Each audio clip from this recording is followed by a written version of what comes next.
Well, John, what a bank holiday weekend that was. It feels like an awfully long time ago already, doesn't it? But the weather was rather mixed. I think that's probably the safest way of putting it. We're in that strange in-betweeny time at the moment. Meteorological summer hasn't quite finished yet. Meteorological autumn starts, well, the tail end of the weekend, and it seems that the weather is pretty confused as well. We're here actually on the banks of the River Severn. The Prince of Wales Bridge is somewhat majestic. Fortunes for the next couple of days, I think it is safe to say. Although a little bit of high pressure bringing something slightly more summery, but you are going to have to be rather quick to catch it. So let's take a look at that forecast in a little more detail. There's a bit of a grey area at the moment, and I'm not just talking about the weather, just in that in-betweeny stage where summer won't go, autumn it seems is keen to make its presence felt, John. But you know what? It could be an awful lot worse. Oh, couldn't it? Well, if we start with the bigger picture, you can see there is a rather niggly cold front that's worked its way across us today, bringing rain out there at the moment. It will start to clear as we head through into tomorrow, and the signs are that thereafter a ridge of high pressure will bring something slightly more settled. So as we head towards the end of meteorological summer, it seems that we could be in for something slightly more seasonal, some decent weather to come to end the week and for the coming weekend.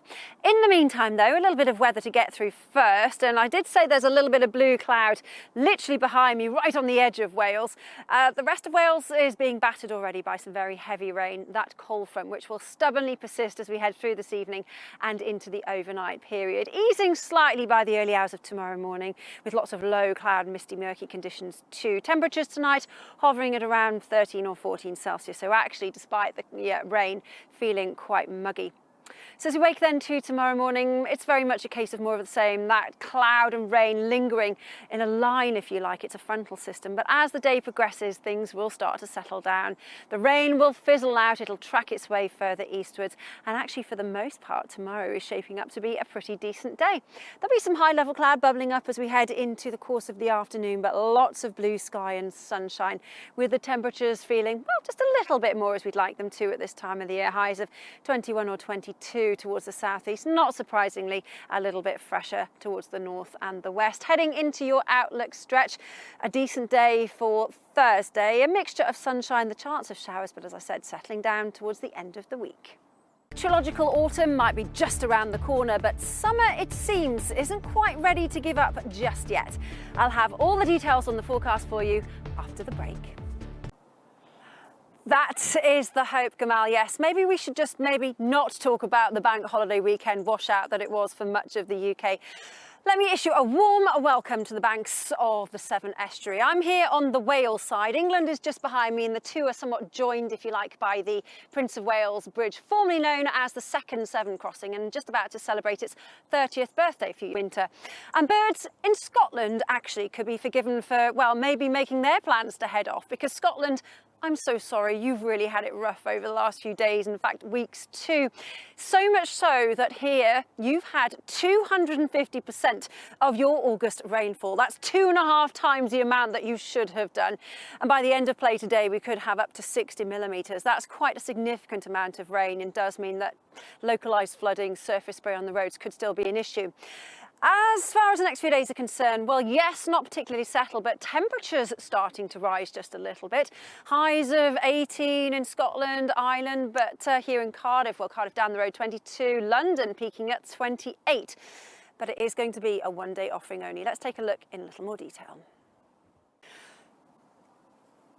Well, meteorological autumn technically begins on Sunday. The weather, summer, a few days left, and, well, the scrambled seasons, I think it's safe to say, Gamal. Ruth, thank you. Well, it's starting to rain here in Wales. It's been raining across Scotland for much of the day, courtesy of a cold front, which, as we run the sequence through, will tend to fizzle out as we head through tomorrow. There is more wet weather on the way for Scotland and Northern England for Thursday. And then by the time we get to the end of the week, we've got a very welcome ridge of high pressure that will start to settle things down. And even in Scotland, we could see something a little bit drier and brighter as we head into the coming weekend. In the meantime, I did say it's just starting to rain here, and you can probably see from the hair that the wind is picking up the pace too. We do have that cold front parked across much of Wales, Northern Ireland, and again into Scotland. More rain here by the early hours of tomorrow morning. Elsewhere though, a generally dry end to the night, and temperatures across the southeast remaining actually quite mild and muggy with lows of around 16 degrees, a little bit fresher elsewhere, not surprisingly. So for some, it's going to be a really rather decent start to tomorrow morning. That high pressure starting to take effect, so lots of blue sky and sunshine. Yet again, that cold front just making its presence felt across parts of Wales, Northern Ireland and Scotland too. Nothing too heavy, but niggly rain nevertheless. So temperatures here feeling fresher. Down across the southeast, the best of the drier, brighter conditions, and we could see temperatures up to 27, even 28 in Celsius. That's a bit more as we'd like it. And heading through then into the outlook period, by the time we get to Thursday across much of the UK, something fine, dry and bright too.